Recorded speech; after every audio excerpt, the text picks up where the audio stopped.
We're live. All right. I had That's to the go third live. time I've cooked noodles, by the way. I cooked my son noodles and he ate them all, wanted more. I cooked more noodles after asking her both times. And only on the, only when I came in here, I was like getting set up and everything. It's like, all right, I want noodles now. It was like 6:31. I'm Hey, frantically trying to I cook them. totally get it. It's okay. Just so you know, we're live because I had to, or else I would have had to create a Oh, no whole worries. entirely new thing. The link would have went away. Facebook is No worries. they hate me. Um, and then if I'm looking down, I'm not being rude. I'm sharing. I'm just sharing the live out. That's all. I do it really quick because Whoops. it does. It doesn't let me. And this will give me a couple minutes for people to come in anyway. Right. Yep. So how are you? Good, good. Things are moving along at a pretty good pace over here. We've been this year has been a strange one. As you know, we're all emerging from the pandemic and everything. And for me, I've got two retail shops here in Austin that it's been a little bit of a struggle with staffing and everything. But luckily, I've got a good dedicated crew, particularly my managers that have been running those. And this has really been the year to get my book done. So I have been working. I've been since we met in 2012. I was already at work, on a big coffee table book on the history of spirit communication apparatus, talking boards, Ouija, automatic writing planchettes. And this year, everything is in overdrive. In January, I hired Olivia Hendricks, who is um, a history graduate student at the University of Alabama who works with me here 3 or 4 days a week as a research assistant. And I am now writing 6 days a week on the light weeks and pretty much every day on the heavier ones. And this book is just a massive endeavor. We're looking at our illustration count is looking to be about 1,500 illustrations and probably a good 400,000 word book. So we're talking a 500 page, big, thick, break the leg of your coffee table type affair. And it is shaping up so beautifully. And the book's about The history of the comprehensive, exhaustive even, history of spirit communication apparatus. yeah, but it's so I'm so interested. And first of all this stuff going on, I want to thank you for taking the time out to come Yeah, on. You're very absolutely. busy. But I have no idea why you haven't been on sooner. You got to ask me these things. And I feel like I did, but then I was like, I don't see you on Facebook a lot. You know what I mean? So I don't know. So I have, my social media presence has really diminished really in the last 2 years. Well, no, it's been 2 years. Even before the pandemic, I was getting kind of frustrated, struggling with the algorithms. I was posting Yes. 5 days a week and it was historically researched content and, professional grade photographs and, in many cases and all this stuff. And it just stalled out. Instagram was my social media of choice, and I just couldn't seem to crack like 6,000 followers, and I felt like I was producing the right kind of content. And then my dear friend Brandy Knight actually earlier this year convinced me, and it was like return for the effort, right? It was like I was putting this effort into the writing, into the photography, and the payoff, just didn't, if you're going to go through this work, you wanted people to see it. It wasn't about ego or visibility. It's just if you're going to do this work, you wanted people to see it. And so I decided to start putting that work into the book. And so in January, that really came online full time. And then about February, my friend Brandy Knight talked me into starting the occult archaeology TikTok. And that solved all of my engagement issues because within weeks we had crept up to about 15,000 followers, which was Awesome. nearly 3 times what I ever had on Instagram over posting 5 days a week for like 6 years and thousands of posts and crazy engagement, hundreds of thousands of views on some of our videos. And then I said, but it was so much more work. Like, I was having to edit videos and do voiceovers. And like, it was so much more work than research maybe I'd already done that I'm just going to publish with a photograph on Instagram. Suddenly I'm editing videos, and we made a good go of it. We got up to about 18,000 followers. Maybe we're close to 19 now, and we just ran out of gas. And so between kind of abandoning Instagram probably mostly 2 years ago and kind of having a brief spotlight on TikTok, I don't know what my social Oh media my gosh, presence now I have is. so much more I want to talk about. All right. Well, so all right, so let's start now. I Yeah. met I met Brandon. This is Brandon. Hi, Everybody. everybody. I'm Brandon. He is do you still talk to Bob? No, not many years. No. Yeah, I haven't either. He's really busy, I guess. But I met Brandon at a Phenomenology 2012. And he was there with Bob Murch. I don't even know what to say your specialty. I don't want to say specialty, but like your Right. area of research is. I always Well, feel so I am a historian. I'm a degreed historian from the University of Texas, class of 2000, and I studied religious history in college, and my specialty in the late '90s became the rise of American spiritualism, the rise and arc of American spiritualism, and my collecting specialty at the time was spirit communication apparatus, not just talking boards. My real specialty, which is why my website as well as my social media identity is Mysterious Planchette. My real specialty are automatic writing planchettes, and so those are really my hey dude from Texas. From Texas. So automatic writing planchettes, for those who don't know. So there were a lot of Ouija board collectors in the mix as we in the early 2000s, or in about 2010, we started, particularly as different web pages and stuff came along and different social medias. This larger corpus of collectors began to get together. And by maybe 2010, 2011, I started to realize there were a lot of Ouija collectors and a lot of redundancy in the history they were doing. But these automatic writing planchettes had been kind of left to the dustbin of history. The Ouija collectors weren't really interested in them, didn't collect them largely. And I had always kind of preferred them. And so I had bought up more of them. And so I kind of ran with that. I decided, that to make that my real historical specialty. My book covers the whole gamut of spirit communication apparatus. and that's But the for one those who coming out, don't know, I've brought a few specimens along. So this camera's a little wonky for me. This is an automatic writing planchette. So they actually predate talking boards by about 35 years. They're first invented in 1853, only about 5 years into the spiritualist movement.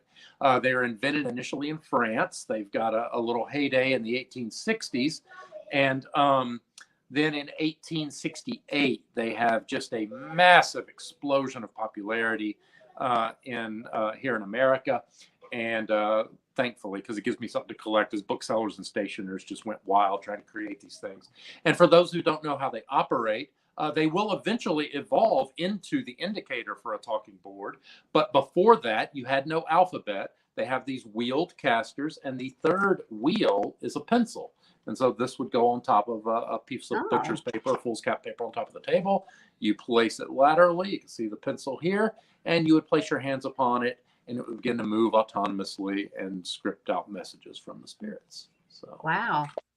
And this is one of the earliest specimens. This is an early Boston planchette from So GW. they would just use that? That's right. And it would produce writing be interpreted. So it would write. Now, have you ever used or tried to use anything that you've gotten? Well, it's funny that we met at Phenomenology. One moment, y'all. Oh, no, go ahead. Dude from Texas, my childhood home was haunted after my brother played with a Ouija board. Be careful. Oh, I'm glad he's bringing that up. I'm going to star that comment. All right, star. We'll get that. So, in Phenomenology Conference was actually the first time I tended in my research. I think maybe I was a little too dismissive of shared experience. And I'm talking about historical seances here, because you're reading these accounts and, oh, these amazing things happen in the seance chamber, and almost, impossible to believe. And I'm very skeptical by nature. I'm not a believer. I'm not a practitioner. But when we went to phenomenology, and I don't know if you did the Tilly House on Friday night, I can't remember if you were there, but we brought a talking board along. I know because I was one of the guest speakers, I had to do like one of the all-night ghost hunts. I had to be like a host for one. So I was teamed up with Jeff Belanger at the Tilly House there in Gettysburg. And, you know what? No, I did Farnsworth with Jeff and Bob. All right. Okay. That might have been Saturday night. Maybe so. Oh, go ahead. Remember where else I went. But so we brought a board along and wound up using it that evening and using it quite extensively and getting a large volume of communications through it. And that was my first time to really experience it firsthand. And it was in an environment with people I trusted. And it was just very easy to see, even from a skeptic's viewpoint, how easy it would be to accept that experience as something spiritual, as something truly spiritual. Again, I'm skeptical, but it was really revelatory to me, and very important to my research to start taking shared experience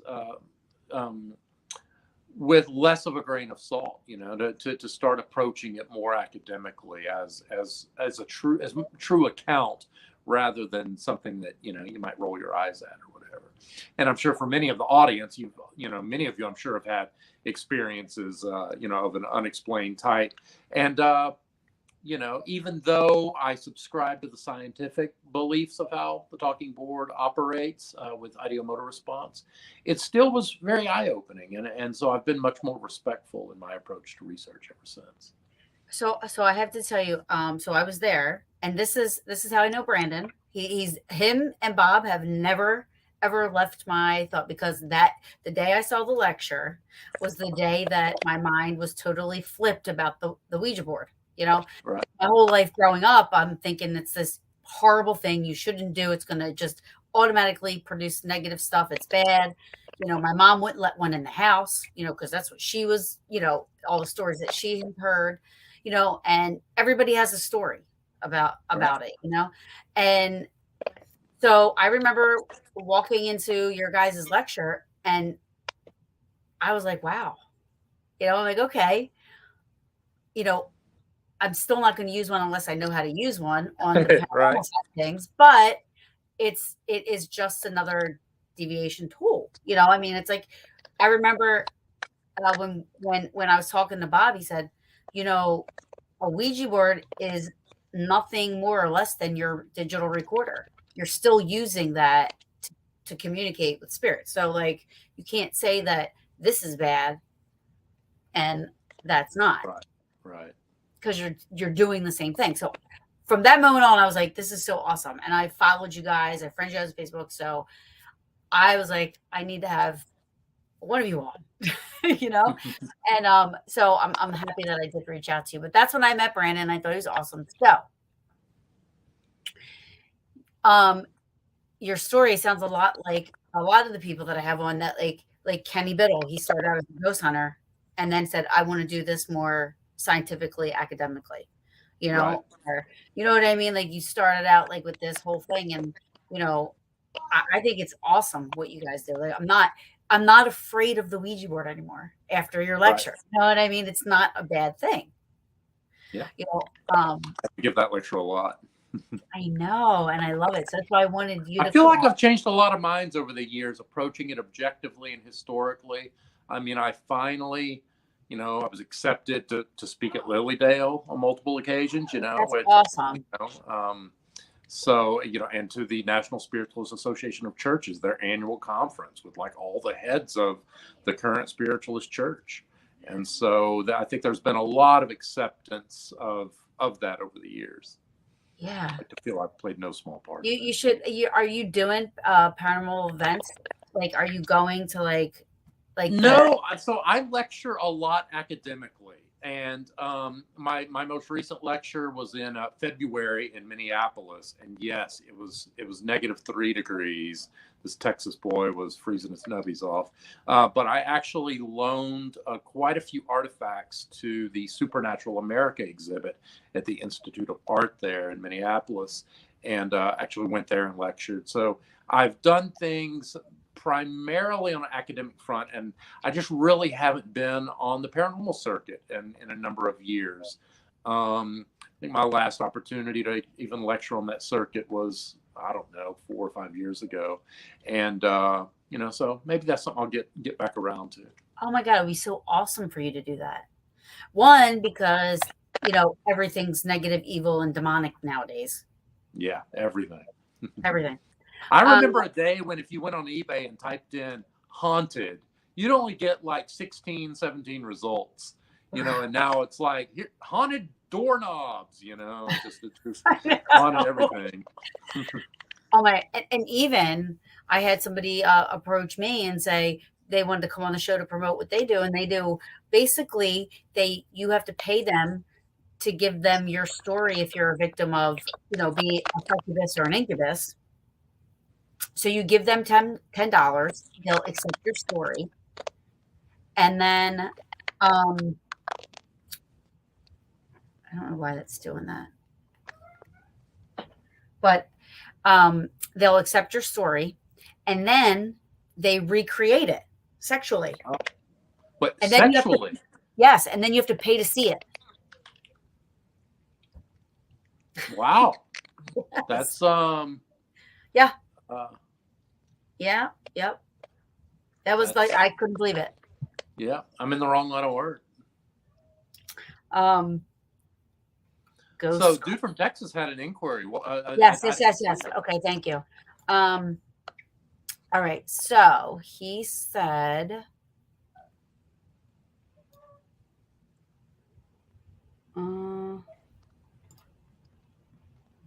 is this it? My home was. You're muted. Can I hear you now? Yeah, I had to mute for a second. Oh, sorry. I didn't know. I'm sorry. Yeah, it was me. I might have to. I thought you were reading. I thought you were reading. Everyone, I've got 2 young kids at home tonight. Oh, so, you're totally fine. If you see me cut out for a second. No, you're totally fine. He said, I think this was it. My childhood home was haunted after my brother played with the Ouija board. Be careful with those. I experienced bizarre events in the home. And the only reason I said that was because I wanted to get to you with like the history and then coming up to how your lecture kind of unfolded there. I'm happy to take everyone through the history if that's what y'all want to hear. Yeah. It's certainly my specialty anyway. Yeah, I do. I want to hear it. So, most people are probably familiar with the birth of spiritualism. You have a lot of confluence of events here in America. You've got the publication of Emanuel Swedenborg's writings, where he sort of gives a new conception of the afterlife and where spirits go after they die, non-biblical. You also have mesmerism, the rise of mesmerism, Anton Mesmer, the concept of animal magnetism and different forces that flow through the human body that will lead to modern day hypnotism. And you have Andrew Jackson Davis, the famous Poughkeepsie seer, who is literally channeling the spirit of Emanuel Swedenborg and promoting his teachings. So an early form of mediumship. And most famously, the Fox sisters on the night of March 31st, 1848, begin to experience what we would call poltergeist-like activity in their Hydesville, New York home. And they begin to communicate with these spirits in a binary way. Their original code is not once for yes, twice for no. It's a little more complicated than that, but you get the idea. Spirit. So what they experience are these rappings and knocks, these strange noises, and the youngest sister, Kate Fox, challenges these noises. It's a myth, this whole Mr. Splitfoot, do what I do. That's a much later myth.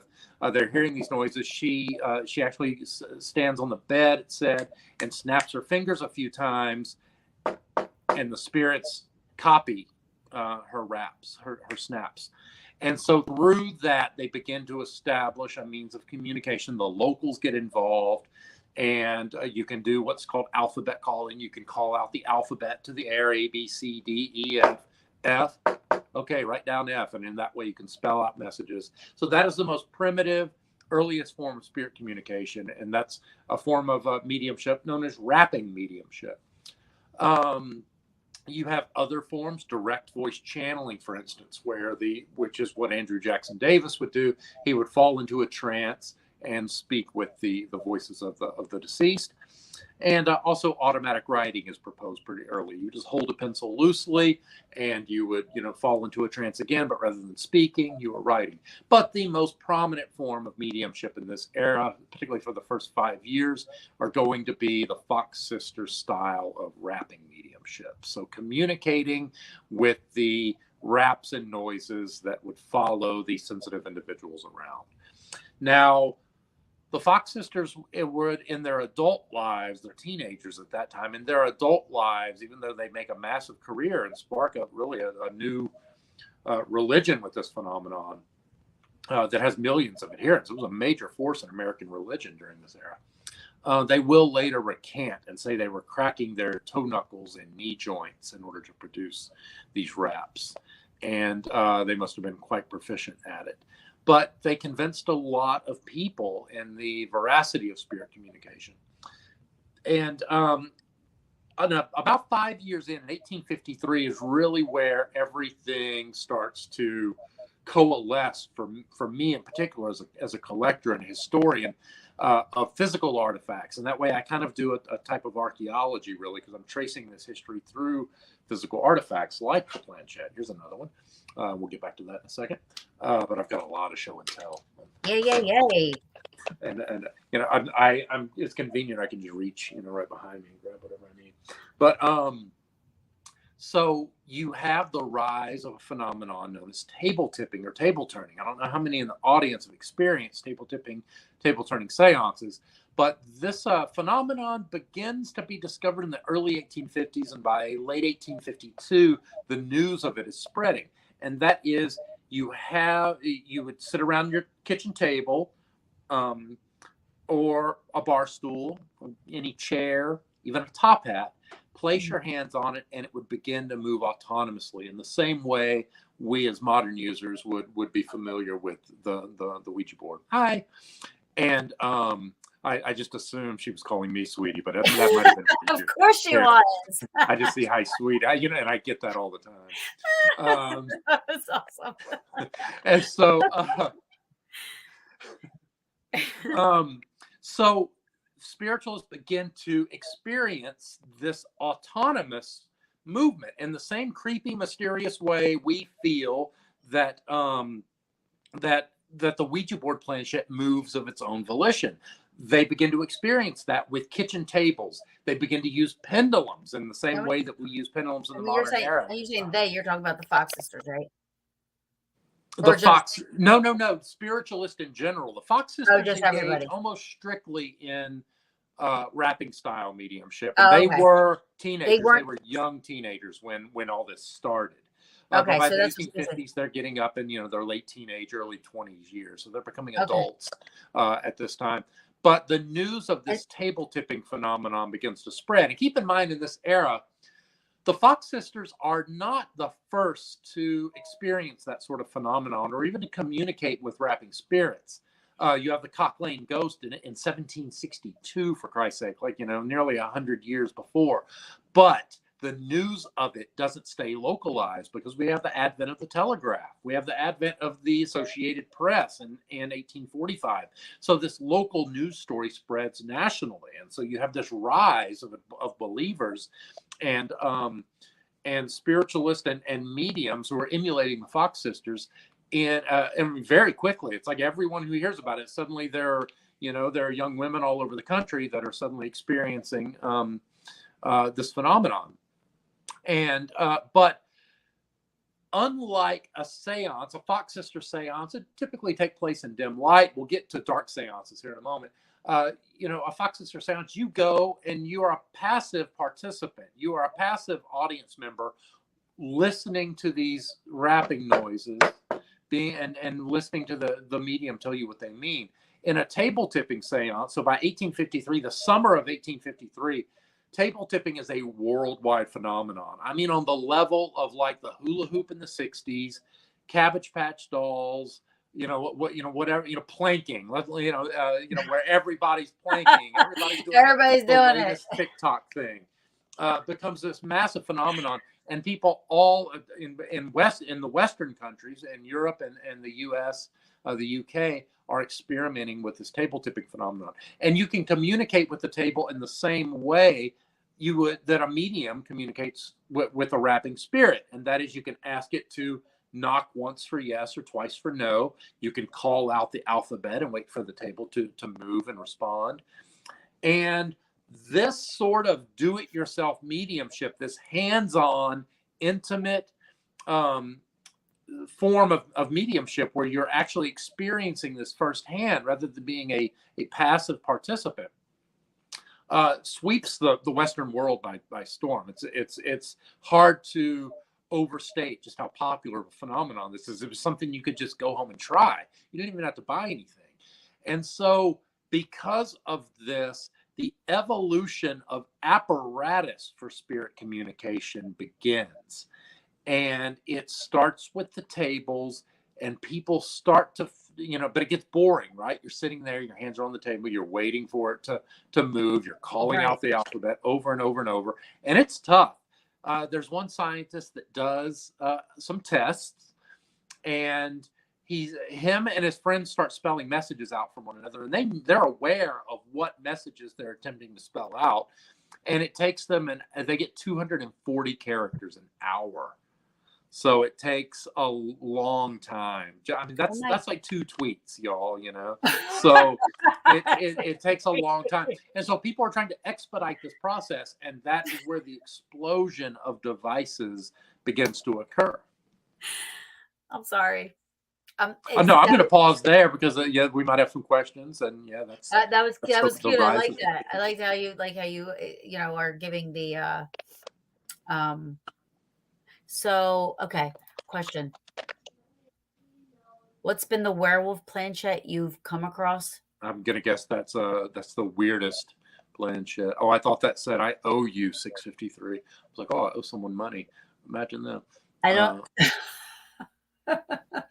Or is that an allusion to my hairy chest? Come on, Darren.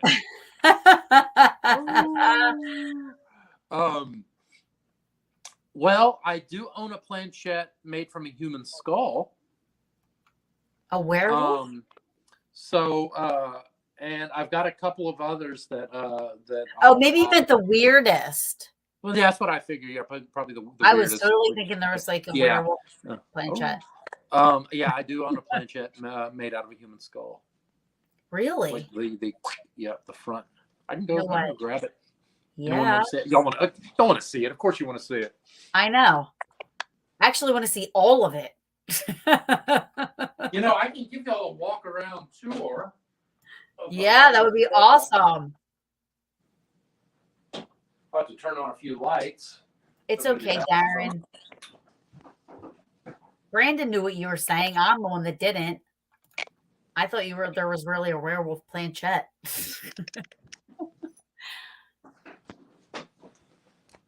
All right, here we come. So how did you get this? Did somebody say, I'm willing it to you? Oh, that's cool. No, it's acquired. It was offered to me. You can see it's got this brass. Sorry, this camera kind of operates in a mirror image. Yes. So there's your little wheels. Now, you've never used that? This one I have not used. So you see it's got this little brass pencil aperture that's screwed. Wow. Right there. I'm with Amber. Holy That's really cool.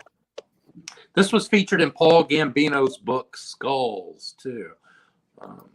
That's really cool. So with just that though, that's one of the ones that they would just put on the table and it would write. That's right. That's correct. Okay. Okay. Let me put that in a safe place till I can go back Yes. with songs. So so you have this explosion of table tipping in 1853, and adjust my camera here, and that is when the evolution of devices really start. Um, for example, so you have a lot of people that start to create alphabetic devices. You do have at the time in use these alphabet cards. So it's not a Ouija yet. They're not pairing that table movement with the alphabet yet. They have these alphabet cards, and what they'll do is they'll use a pencil to point to the letter and wait for the table or the rapping spirit to rap to indicate a letter. And so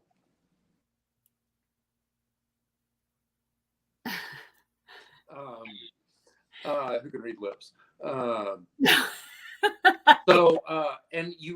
So you have also people begin to create alphabetic devices that harness the movement of the table to turn a dial and point to different letters to sort of expedite these movements. So rather than A, B, C, D, E, F, G, G, and waiting for the table to respond, the table would sort of hover, and this dial, I'll kind of pull up something, and so you would have maybe this box on the table. This is not one of them. This is a later device. And you would have a little pulley that would turn the disc to point out the letters on the board. So they were harnessing the movements of the autonomous movements of the table, which are akin again to the Ouija board planchette movement. So before they kind of got them together, something like that was made, and where the table tipped is and where that dial would land would be what they thought. Oh wow! I didn't even know that ever existed. Yeah. And so your earliest devices began coming predominantly out of Europe as a result of this movement. And I'm going to pull up a picture real quick if I can find it quickly. I brought my laptop here. I think I can do this.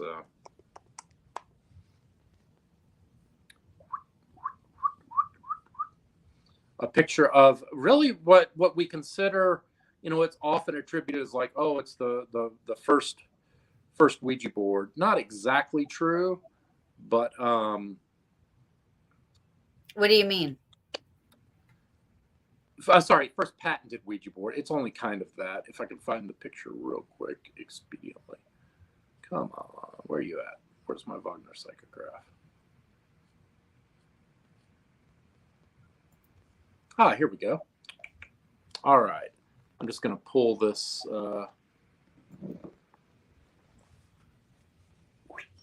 Put my screen.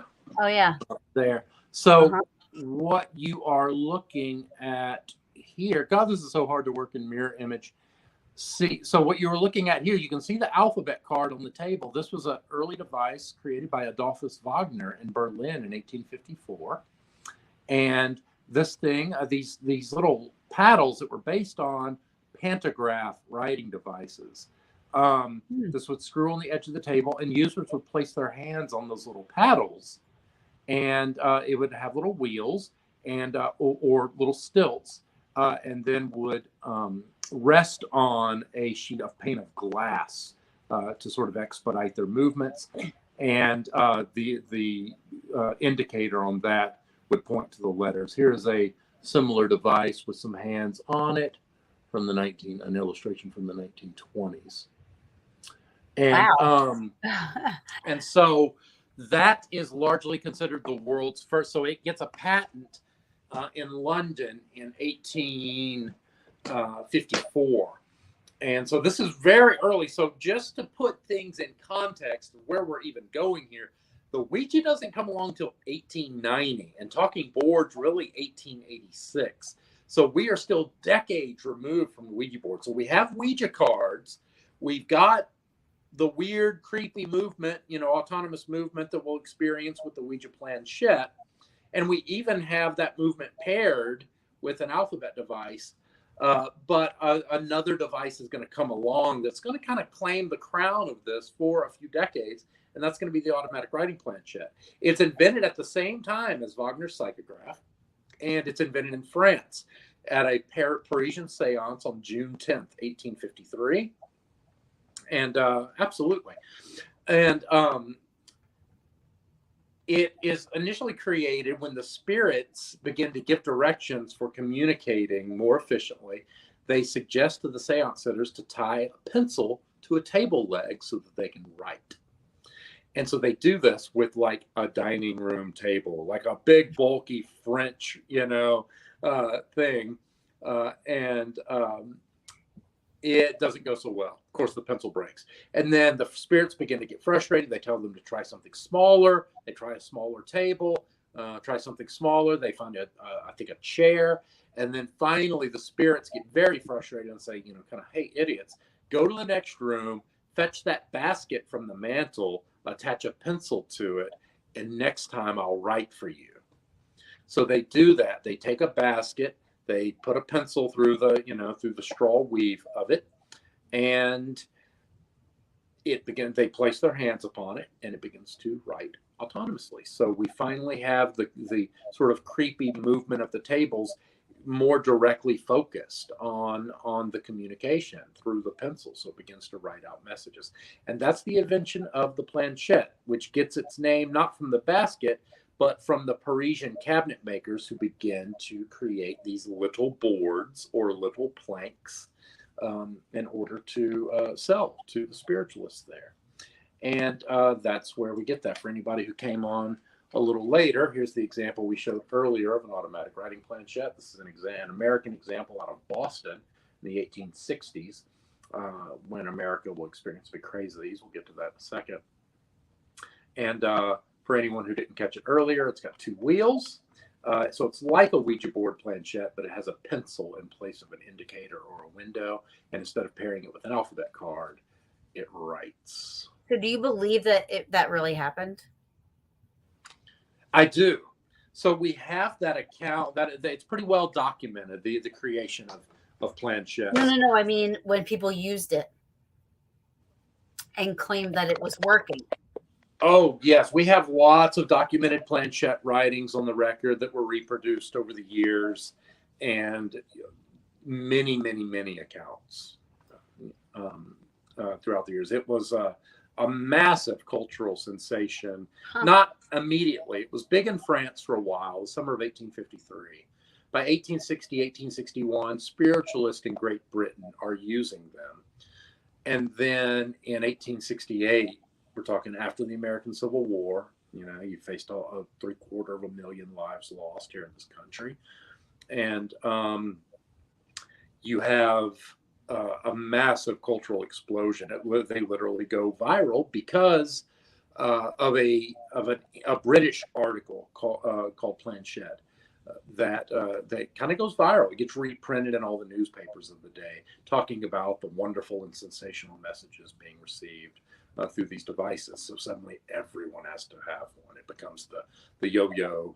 The Cabbage Patch Kid, I explained, that earlier. Right, just the planchette. The must-have, the Tickle Me Elmo of Yeah. the season. And in 1868, 1869, the planchette has got popular music written about it.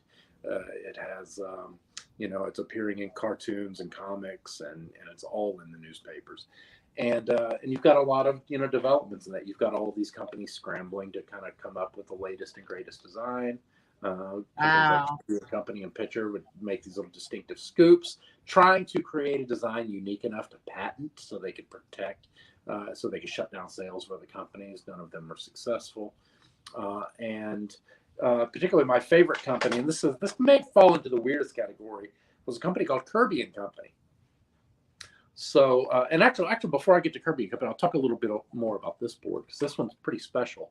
You have a bookseller, back up a little bit.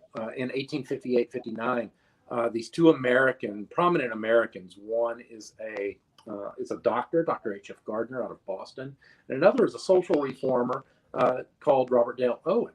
Robert Dale Owen is a kind of a famous American from that time. He was an ambassador to Sicily, And he actually buys, him and Dr. Gardner buy 6 planchettes while they're in Paris on their return to America. They give one to a Boston bookseller. We don't know exactly who the Boston bookseller is, but this guy's a good candidate, G.W. Cottrell. And he makes 50 copies of that Parisian planchette and puts them on the shelves, and no one buys them. This is 1860. And so it's not until 1868 when there's this massive craze. This guy is going, hey, I've been doing this for years. So we have newspaper accounts of people interviewing him at the time. And this is one of those early planchette designs. It actually says on here, made from the original pattern since 1860. But other planchette manufacturers had a problem with that, particularly Kirby and Company, who were really the king of American planchette manufacturers. They produced 3 different wood models, which most of which were identified by this distinctive scoop, very fine brass hardware with ivory wheels.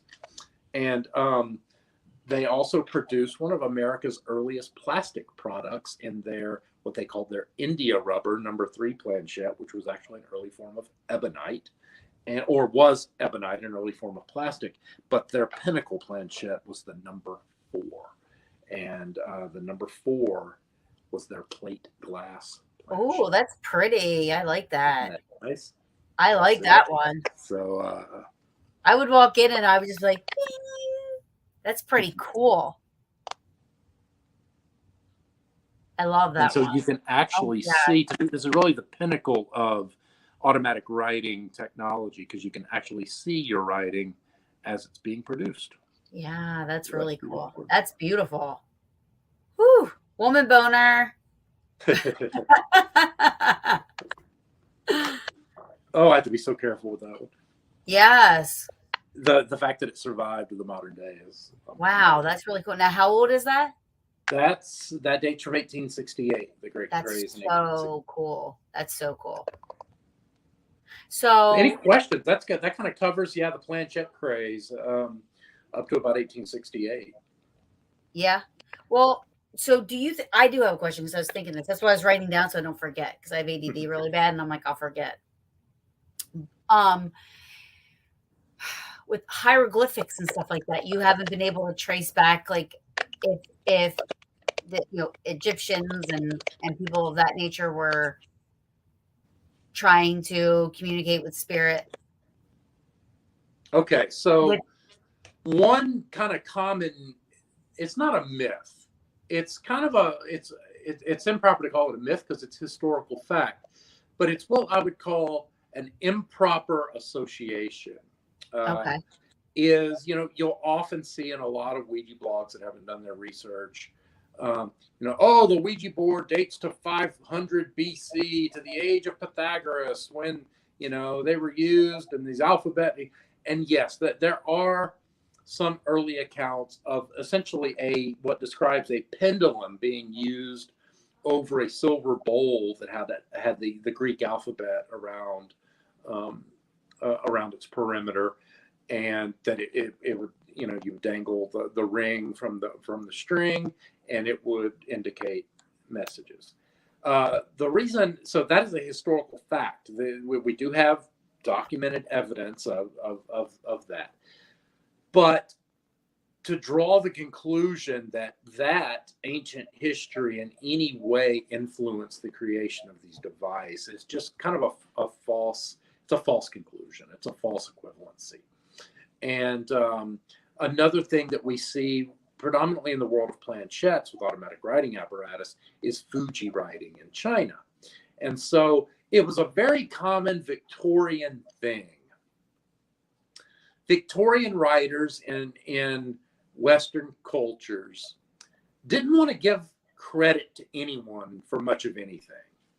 And so you often see this across multiple historical disciplines where Victorians can be very dismissive of popular fads and discoveries by saying, well, the ancients were doing that. They were doing that thousands of years ago. This is nothing new. Eye roll, get over yourself. Right. And so that hits home in this historical discipline as well. Modern spiritualists in the modern era, we're not familiar with these. They were not copying some ancient account that they read. And another thing that I've seen that I stumbled across, and just in my research just a couple of days ago, I remember a few years ago there was the equation of, I'm trying to remember the name. It's essentially Egyptian chess. It's got this long board, and there are some elemental symbols on some of the checks. There were two of these game boards found in Tutankhamun's tomb, and it's a chess like game. You move around, and I remember one of these was discovered in a new tomb. Had little drawers, little playing pieces, and it was basically called, the headline was like the Egyptian Ouija board. Only because this game was equated to essentially moving into the afterlife. The goal of the game seems to be correlated to moving into the afterlife. It's not a communication device, but Like again, Jumanji? the headlines repeated that sort of Victorian way of writing, going, oh, look, we're nothing special. The ancients were doing it way better long before we were. And so that's something we inherited from the Victorians, and something, yes, Fuji writing in China did exist.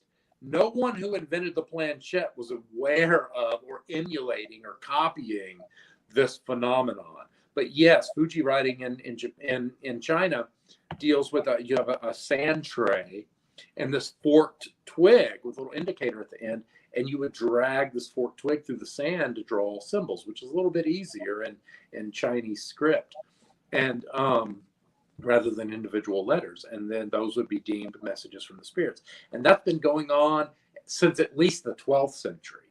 But so, yeah, you do have Victorian writers who dig that information up and then try to make equivalency of them.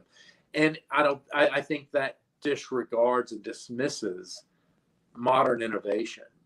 And so, and I would say spiritualists, they were definitely doing this from a pure place. They were just trying to expedite their communications. It's a little unfair to give all the credit to the ancients for something that happened to be. Yeah, no, I just thought that maybe, like, I was just saying, but you don't think that, so you don't believe that spirits are actually communicating through these things? Not personally, but I'm not, I'm what I call a soft skeptic, like, show me the proof, show me the money, and so I would love to be proven wrong.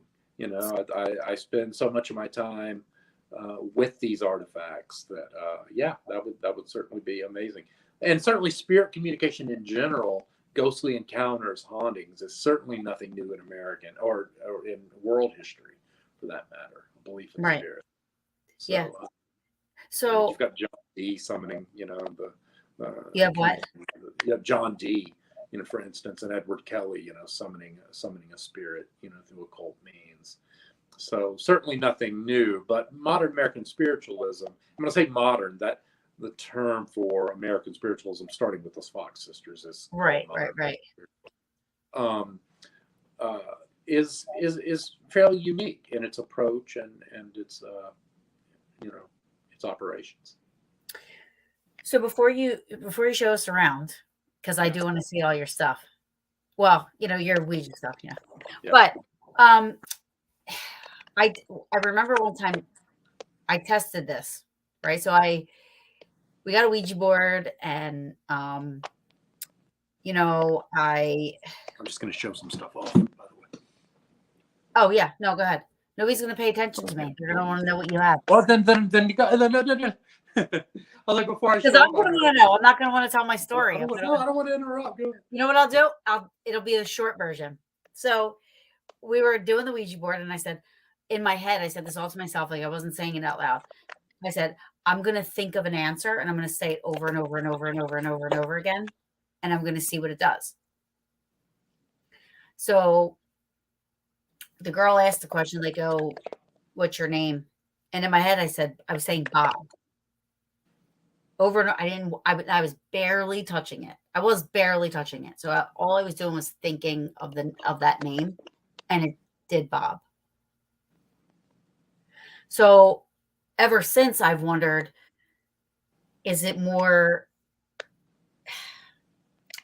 I know I wasn't touching it enough to move it, but is it, the thought process of, like a thought form or. Well, it seems that way. It seems we're not touching it enough to move it, but we You are. think I was? Yeah. That's the whole premise of ideomotor response, unconscious muscular movement. I have a trick. So part of my background in this is I'm a retired magician. I used to perform. Oh, cool. And I had a haunted antiques routine, sort of seance sort of thing that I performed for many years. You're like an onion, you just keep peeling the layer. Long retired. But I used to have, as part of my routine to demonstrate this, I would I could blindfold a user, kinky, I know, but or not, but but it was neater to see it, to watch, for them to watch and experience it.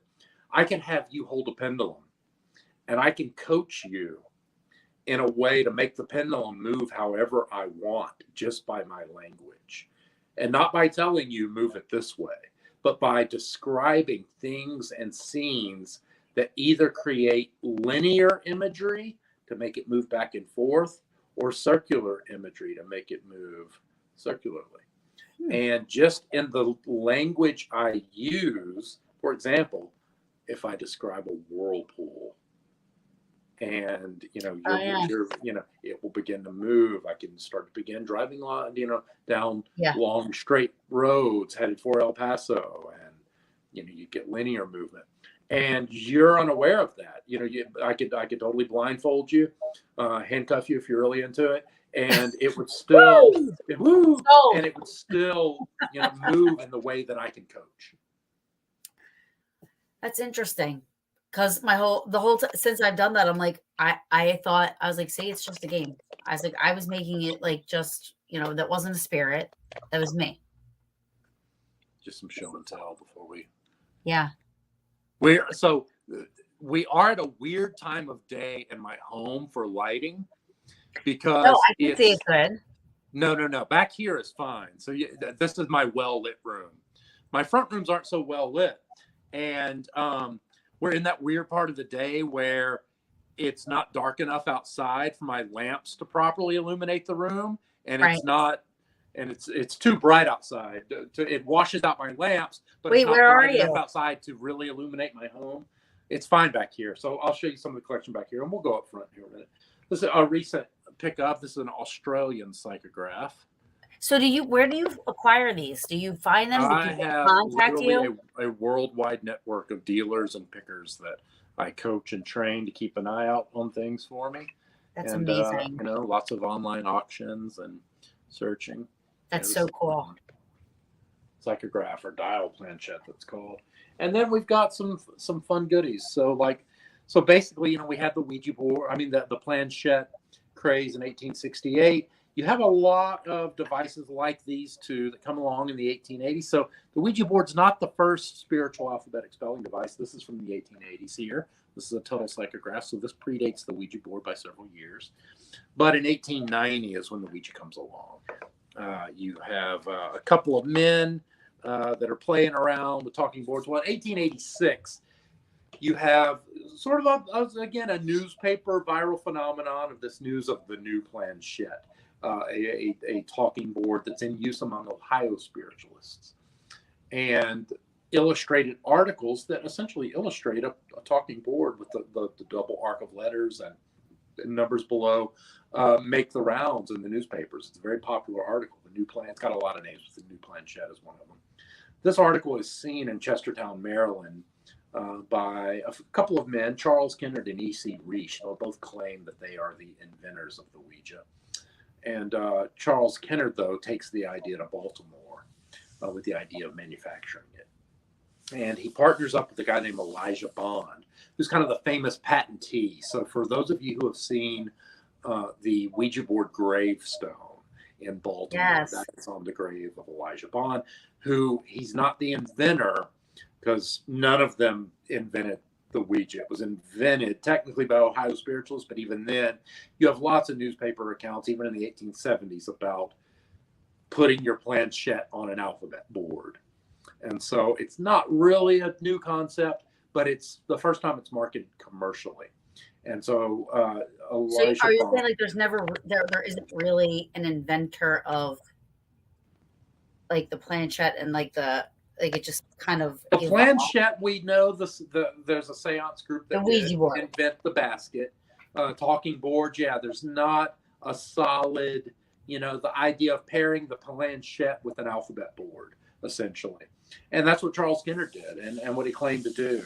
And Elijah Bond, though, they form a company, the Kennard Novelty Company, and they do patent the device. So there's that famous patent and why he has the picture of the patented Ouija on his gravestone. And then they got the product. They don't have the name. What's that? I said which is very cool, by the way. Yeah, it's a great. If you get a chance to visit it in Greenwood Cemetery in Baltimore, it's definitely a great day trip and one of my favorite cemeteries in the world. It's beautiful. And so they have the board. They don't have the name. So all of this information comes from this 1919 squabbling in the editorial pages of the Baltimore Sun and the Baltimore American, where the inventors of the Ouija are all rushing to get. It's kind of a pissing contest. They basically have a pissing contest in the pages of the Baltimore Sun, and thank goodness they do because we have the earliest history. But in those accounts, they actually talk about the Ouija's naming. And so they have the product, they don't have the name. They are in Elijah Bond's home, and his sister-in-law, Helen Peters, soon-to-be sister-in-law, Helen Peters, is the medium at work at the board. And they ask it what it would like to be called, and it spells out Ouija. And they ask it what that means, and it says good luck. So that is how the Ouija got its name. Another common myth is that it's the yes, yes board because it's we for, we in French. But again, a myth, and that myth got repeated decade after decade, year after year, after first popping up, and it's but here's an original Ouija board. Oh wow! This is a very early production model. This is the front Ouija here. This one comes after they required the trademark, and it has also registered, so we're able to date it. Who acquired it? It was that you said EC Riche. So what happens is after the Ouija has its initial surge of popularity, this EC Riche guy comes from Chestertown, Maryland. He had been partners with Charles Kennard, and he comes to Baltimore and he goes to the company directors and he's like, "You copied my idea," and they believe him enough to give him stock in the company. Wow. But even then, we know he didn't believe it because we got accounts, of the talking board 4 years previously. Not to mention 4 years previously, the W.S. Reed Company in Leominster, Massachusetts actually produced what they called a witch board in 1886 and sent one to Grover Cleveland during his White House wedding. The president at the time, he got married in the White House, and they sent him what they called the witch board. It was in the papers of the day, and it's talking board. And this one would use this very distinctive shaped planchette.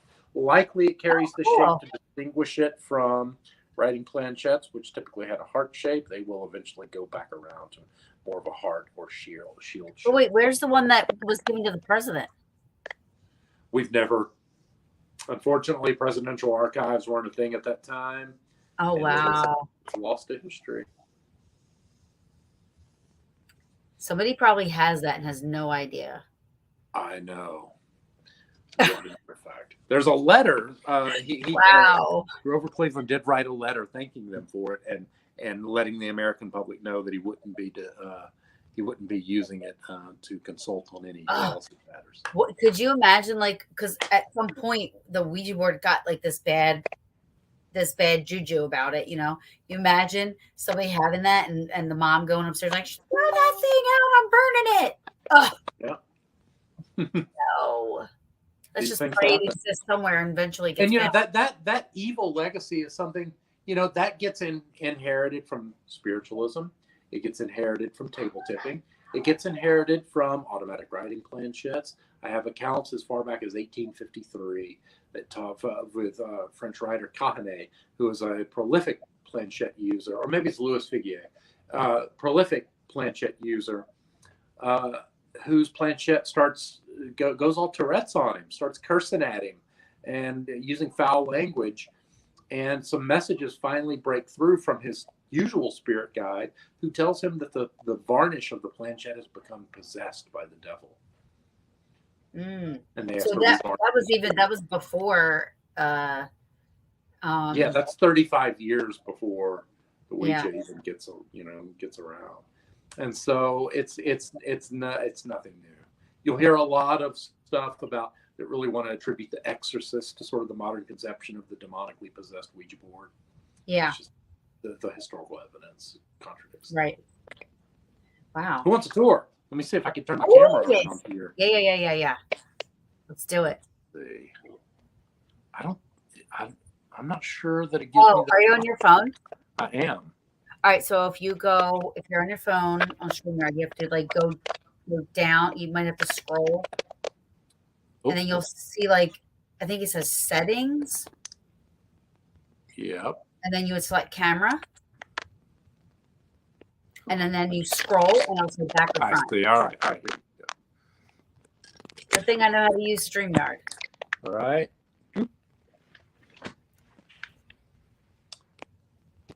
Well, this is cool. What's the oldest Ouija board you have?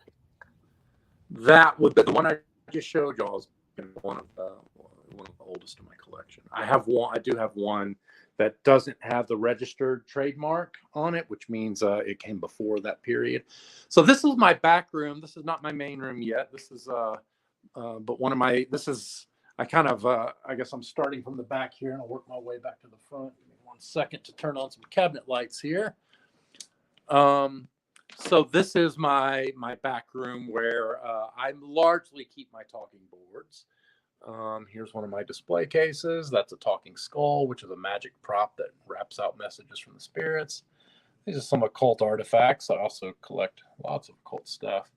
These occult artifacts are radio hypnotic crystals. These are used for mesmerism and hypnotism. And there's a collection of wrapping hands. Again, another magic trick. But I've got a wide variety of talking boards. These are from the 1920s from Michi Manitou. The Michi Manitou boards from Wilder Manufacturing. And just a smorgasbord of talking boards, spirit trumpets, phrenology heads. Dark corner here for a second.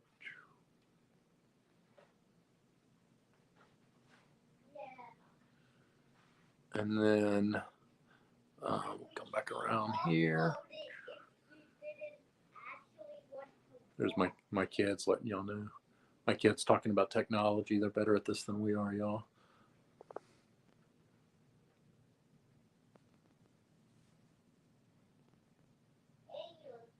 Here's my creepy squirrel. Ah, Kung Fu squirrel. Go back up go back. Oh, that one's pretty too. Oh my gosh. Go back over to above that right there. That one above. That's hanging on the wall, the gold frame. Yeah. Is that fab? Is that a wood? This is a Hasco from the 1940s. And yeah, they did this popular Egyptian theme.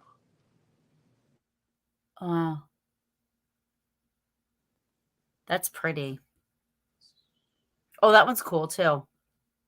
Yeah, we'll get a closer look at that. Another one of those here in a second. We've got some stuff behind glass here. There's another Tuttle psychograph. This planchette here was used during the Second World War to get messages from the dead and of dead soldiers and transmitted to their families. There's a German talking board from the 1890s and some automatic writing planchettes. We're going to be seeing more of those. There's my earliest example there. You should be like going everywhere with all. Like I think. Well, I guess you really have to be careful about what you move and what you don't move. Well, right? You'd be amazed what I can fit in an artist portfolio. I can fit pretty much everything you see right there in an artist portfolio and travel only with carry-on baggage. It's pretty amazing. It does not seem possible, but I do it regularly. I'm going to switch us up here for a second. Darren's asking what board is worth the most. I think he means like I'll show you when I get to it. I'll show you what probably is worth the most. I don't have my. I've got this wall of sort of table tipping here. So here's a table tipping seance in progress here. Oh, that's cool. Another one here with this Italian example, pardon the glare, where a No, you're spirit fine. actually gets shot in a seance. You can see this battery. They're using this battery to like charge the atmosphere of the room, and the Wow. spirit manifests It's and almost then like gets shot. the same thought, but just different. Here's a little satirical cartoon. They're table tipping. The lights go out. Some making out.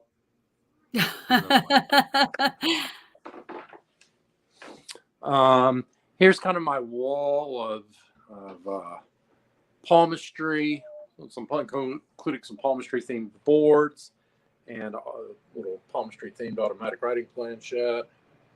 Cool. Your whole house is a museum. Yeah, it's very museum like. In fact, That's amazing. I would love it. Here in Austin. Here's my wall of hypnotism and mesmerism, and mesmerist and his somnambule. Here, some other little artifacts. I'll move here into my. Do the kids know they have a really cool dad? They, like any kid, I'm always reminded, there's this kind of famous picture of the guitarist from Slayer, and he's like at the Grammys or something, and he's the guitarist from, I can't remember his name. I think it's Tom, and he's the guitarist for Slayer, for Christ's sake, and his teenage daughter is standing next to him, and he's given the devil horn sign, and she's rolling her eyes. Yeah. It's like it's your father at the Grammys, and even then you don't think he's cool. He's the guitarist for Slayer. So yeah, there's not a lot I can do to convince them. As much as I try to tell them I'm a cool dad. And then we'll go kind of to the front of the house, and again, I'm not sure. This might show up kind of all right. You can see it's not quite dark enough outside for my inner lighting to illuminate everything. Wait, where do you live? I'm in Texas. Oh, so we have a time difference. Good thing I said the Eastern. Yep, I did catch that. That's cool. Ooh, so this is my wall of astrology. It does have some astrological themed talking boards like this beauty. Oh, that's pretty. And so this is some astrology artifacts and astrological horological calculators. And then you're welcome. And then this is one of my favorite talking boards by Theodore H. White. I'm actually his biographer. And he was a Baltimore-based occultist who produced a number of talking boards in his lifetime. And favorite subject on this. Favorite subject on this subject. So, you get into some cool old spook show stuff. My favorite photographer, my personal photographer, Darla Teagarden. She does some pretty amazing work. Check her out. Oh. And then you get into one of my display cases. This is predominantly automatic writing planchettes, but it does have some smaller, rare talking boards. Here's some galvanic devices for, basically quack medicine pendants. There's an automatic writing planchette with the face you might recognize of Alexander the Crystal Seer, who he's the man who knows. You might see that. I think they sell posters with his face on them at Target every now and again. You know what? It had a glare, so I thought it was going to be the that genie from Pee Wee Herman. From Pee Wee's Playhouse. Yeah. Mecca like a high, Mecca on a ho. Zombie. Oh wow. Oh yeah, that was the name. Yep. Those are so cool.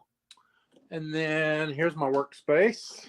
So this is where my book gets written. You can see my pile of reference materials here at the moment. Everything I've been going through. Some old printing blocks from Ouija and Planchette and Spiritual Publications. You can't see those too well. It's a little dark. My Hagstone collection. I collect those as a hobby. Then you get into, this is kind of my wall of radithesia and pendulums, which are obviously a related means of spirit communication. There's an old dowsing rod that glares really bad. Oh, how old's that? This is one of the oldest artifacts in my collection. This is from the 1820s. Oh, It's from wow. a shipwreck off Seal Island in Nova Scotia. And you can see here all manner of different dowsing and pendulum devices used for spirit communication. You see there, it's like a little talking board, but it uses a pendulum instead of a planchette. How would that work? You've got an alphabet card, and you just, would pick the letter that it swings linearly above. So the idea would be it would like kind of hover over one It could, yeah, you'll just kind of follow the force, and or repeat, or it would repeat which as you makes go. this one, actually, this is a great example, which makes this one really confusing, because, like, so you're right to question that, like, hey, Brandon, how hard, like, what's it pointing to, right? And maybe it'll do something like this, and you go, oh, it's in, but yeah, this is not the most efficient means of spelling out communications, which makes these really confusing. These mystic hearts and the related Ask the Pyramid.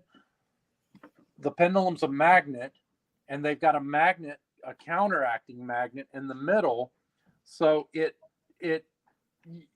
knocks the it's Oh, I see. so I you're like, see. how in the hell are you is it ever supposed to point out anything? Yeah, that's worse than the pendulum one. Yeah, so I've Or and not that's, even say this worse. guy even got a patent out on these things, and you're like, there's no way you can spell anything with that, there's just no way.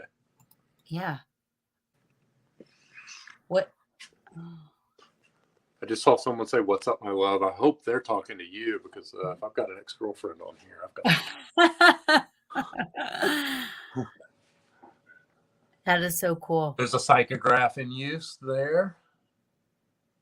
Germany. You've got Now, Pearson's cablegraph. This is a neat one. Mary Todd Lincoln, I said back. Yes.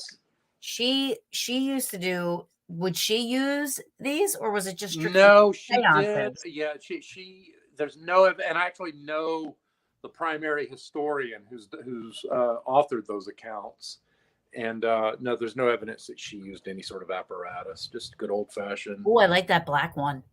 Yeah, isn't that gorgeous? That is beautiful. Wow.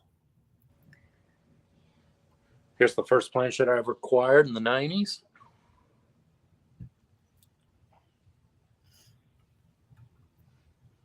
Oh, wow. Definitely, she says. Now I feel jilted. She said definitely. Definitely. Golly. I didn't know she was answering that. Now I forgot. I thought she was like saying like definitely love for Taryn. Like I forgot you had said you were away. God, I'm just chopped liver over here. No way. Last time I show off my collection. No, I'm kidding. That is so cool. What is that? The black, the dark. Yeah. This one's really hard to show off. This is a Psyche, the medium's cabinet, invented by W.H. Bach. He was a Lilydale medium and publisher, and you can just barely make out. Oh my gosh! It's a Ouija, but it also acts as a battery for odic force. You would concentrate. You would place one hand inside the little box, and oh my god, my bestie Pam Barry, she loves Lilydale. She goes there all the time. Oh, I know. Yeah, Pam. Yeah, you should tell her you have that. She would die. She loves it. Anything Lilydale related. More planchettes. And then getting back to some better lighting. Yeah, but I can still see it. Well, is that the skull one? No, that's just a skull. That's just another human skull I have. Like you do.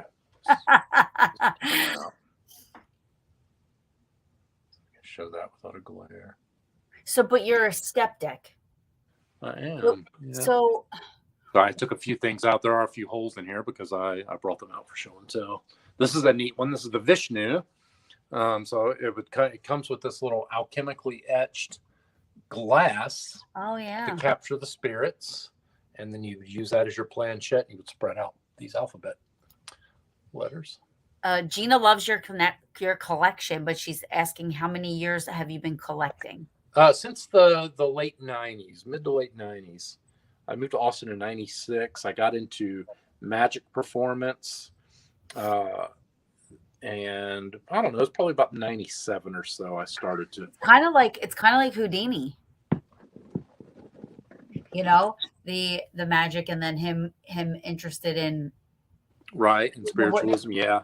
Yeah. So this is fun. If you look at the board behind, so these are some wrapping hands and a talking skull. These were used by magicians in spook shows to emulate rapping mediums. They're tricks. But behind them, that device is Yeah, the actually long. something I made. You want to keep your eyes out. You'll want to see Lasse Hallström's new film. So he is the director of What's Eating Gilbert Grape. Kind of Oh, a I love famous that movie. director. And he is doing a biopic on Hilma af Klint, the famous sort of the mother of surrealism. And she was a spiritualist. And I was contacted by the director because he didn't just want to use an off-the-shelf Ouija board. He wanted to be historically accurate. So I became a historical consultant on the film. And we were investigating. I was doing some historical research, and I actually found a photo of Clint's seance room. And on the table was this device, sort of like that, this little like roller car that was in sort of a tray. And I immediately knew it was a talking board of some sort. And so I was asked to recreate it for the film.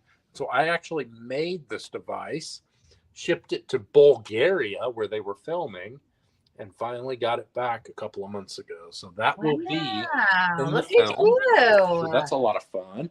Here's another fun one. If you have seen Jeff Goldblum's film, The Mountain, this is the planchette from that film. Oh, cool. But how do you there's such cool stuff. My kitchen island, that always gets all the attention. I think I'm going to start a new show. It's going to be Paranormal Cribs. Haha, right? This is cool. Oh, wow. My derpy black goat. Black Phillip. Can people come see? Well, it's his house. Yes. So anybody that you find yourself in Austin, Texas, I'm happy to host visitors. I also am on Austin's Weird Homes tour, and we're going to get back and do that this fall, the weekend before Halloween. So that's going to be exciting. That was fun. What's that up? Wait a minute. How does that up there? It's just floating, like ghost and everything. So is that supposed to be with the So that's a spirit trumpet with some ectoplasm flowing out. Ectoplasm, so, that's what I was looking for. We didn't really talk about spirit trumpets. Spirit trumpets I've got some more over here. Spirit trumpets were invented at the same year as planchettes in 1853, invented by the Coons family in Athens County, Ohio. So there's a lot of stuff going on in Athens County, Ohio, and Ohio in general. And so I'll show you so the Coons family. I mentioned earlier that a Fox family seance, you would go and you would sit there, the dim light, and you would wait for the raps to start and communicate with the dead.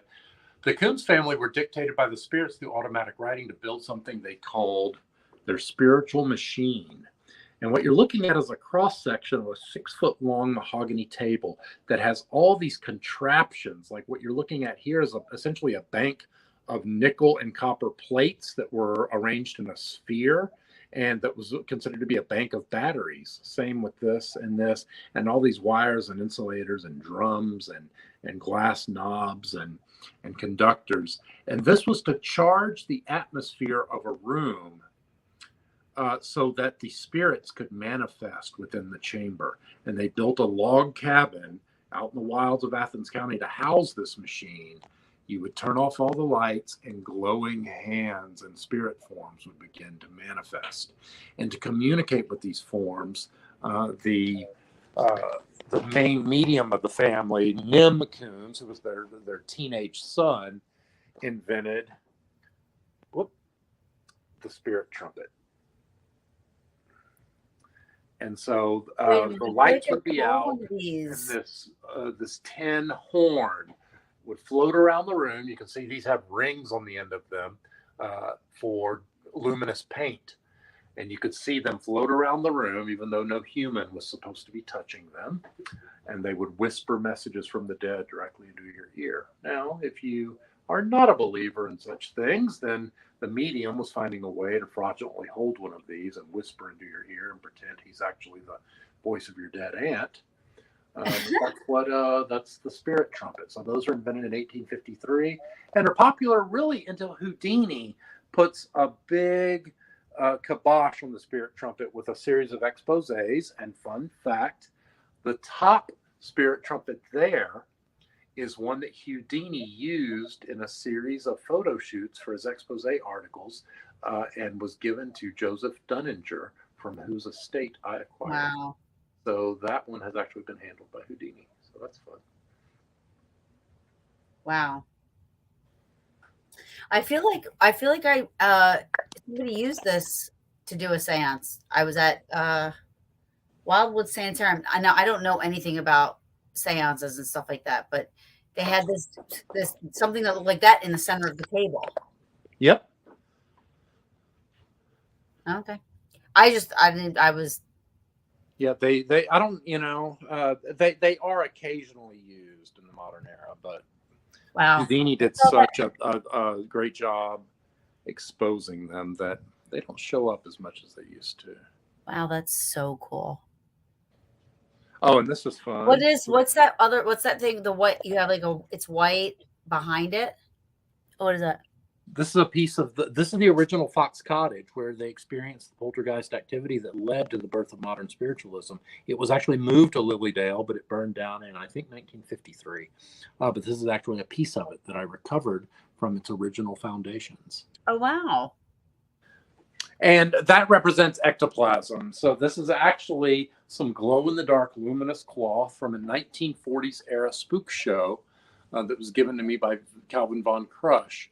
And I reformed it, and it was often shown emitting from the spirit trumpet. So this would have been part of a luminous shroud that a spook show performer would have draped over themselves to walk through the audience in the dark to pretend to be a ghost. Wait, go down. Down. Where is it? There it is. Oh, this. Right. So that's some more luminous cheesecloth in the background there. But this is actually a pair of seance tongs. So these would have been used to reach across the table at a distance, smuggled into the seance room, and used at a distance to snag things on the table, drop things in people's laps. To make it think that it's spirit. Yeah, when the medium was thought to be bound. Gotcha. Oh, look at that one up there. That's pretty cool. Yeah, this is from the 1930s. This is the William Fold mystifying oracle that we call it the electrifying oracle, because it used a metal planchette with a battery in it. So what is your favorite thing you own? I don't have it on display at the moment. I've got to get it back from it's currently on loan. Got to get it back from the Minneapolis Institute of Art, and that is the Dr. Robert Hare Spiritoscope. And I think I can point to. Oh, I turned my camera around already. Let's see if I can do this. I own this thing. Let's see if I can get that straight. What this is a test device. This is the oldest piece of spirit communication apparatus in America, in the world, in any collection. And that was invented in 1855 by Dr. Robert Hare, who was a prominent American chemist who set out to debunk table tipping and ended up. He'll be back. I wonder if that's like a device that he made. So when you put it on the table, I don't know. But that's really cool. I feel like he said he had that. If you're watching, just go and re-click the link again and come back in. Oh,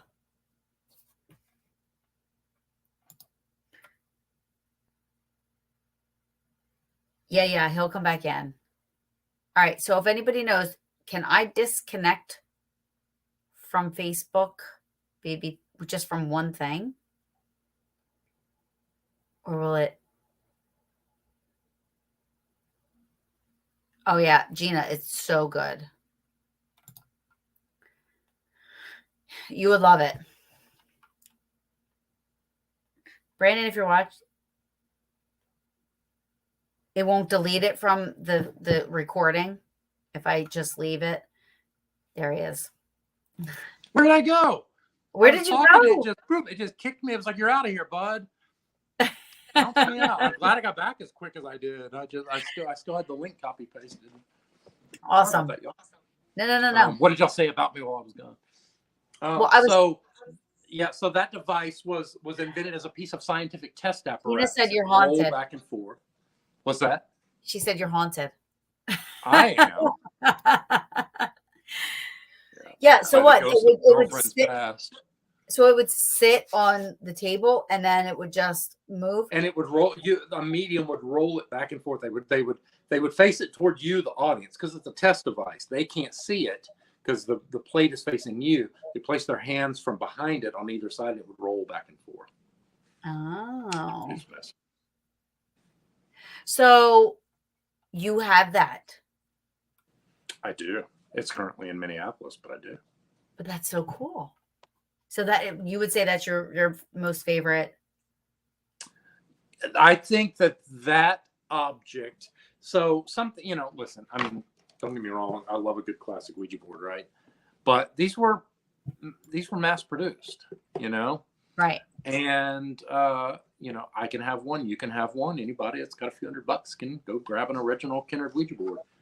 And there's other stuff that's more rare, but in almost all cases, mass manufactured. As rare as they may be, I have many planchettes, including like the glass Kirby planchette. This is the only one we've ever seen, and we may never see another one. It might be the only one that survived. We don't know how many were made, but there's always the chance another one could pop up. Right. Not so with the hair spiritoscope. It's a singular piece of equipment that was made by a prominent American scientist, and it's really a Smithsonian level artifact, and that's probably who will eventually end up with it. Gina said there was a test by blindfolding people doing Ouija board before blindfold. They were spelling out stuff after. Yeah. Penn and Teller's Ouija board episode of Bullshit is kind of a fun watch. And it's interesting because they blindfold the mediums using it, and they secretly turn the Ouija upside down. Yet their hands continue to go to yes and no as if they were still in their original places. Interesting. Oh, bullshit. I love your collection. Thank you. This is the part I have on display anyway. If anyone wants to see what I've been up to during the pandemic, all I have to do is just move my camera real quick, just over my shoulder. This is that's my, oh God, this is so weird. That's my pandemic haul. This is the stuff I need to process and get on display, and Oh wow. I just did that. I have some medical antiques, not anything near anything you have, but I have this little armoire that I just put up, and I put all my little medical antiques in there. I'm an antiquer. I love it. I'm sorry. I'm going to let you go because you have been on with me for an hour and a half. If time flew. Already? Yes. Well, I guess we'll have to do it again. Yep. I was just going to say, and this is why I have, thank you. I posted pictures of it. So I thank you, Gina. But yeah, you will have to come on again for sure. I mean, I know you're really, really busy. But just trying to write a book. That's it. A huge book. Big book. Yeah. Oh, what was going to be the name of the book again? That I don't know. I'm still chewing on that one, but I'll certainly have it all over social media whenever it's getting ready to come out. definitely. I want to get it to a certain point of completion and then finish shopping it around. So. Yeah, and then maybe you can come back on afterwards and we can talk about Oh, your book. totally. It's it's going to be gorgeous. It's going to be big. Probably going to be about 2 inches thick. We're looking at probably 500 pages, Nice. 450 to 500 pages, 1,500 illustrations. It's just going to be crazy. You have a very awesome. Like there's so many layers. Like you know what I mean, and there's so much. I actually want to like come to Texas just to see all your stuff. Anytime. Happy to host you. Are you originally from Texas? Born and raised, yeah. Cajun Really? boy from the swamps, Southeast Texas. So my friend Gina wants to have you on her show. Okay. The I Fox see. All right, let me take a screenshot of that. Bloop. I missed it. All right, cool. Did you get it? She can message you. Probably. Yeah, she can just, right? Yeah, y'all can find me on Instagram, even though I have largely abandoned posting there. It's still my main presence. So I'm at mysteriousplanchet.com, or no, not .com. It's at mysteriosplanchette.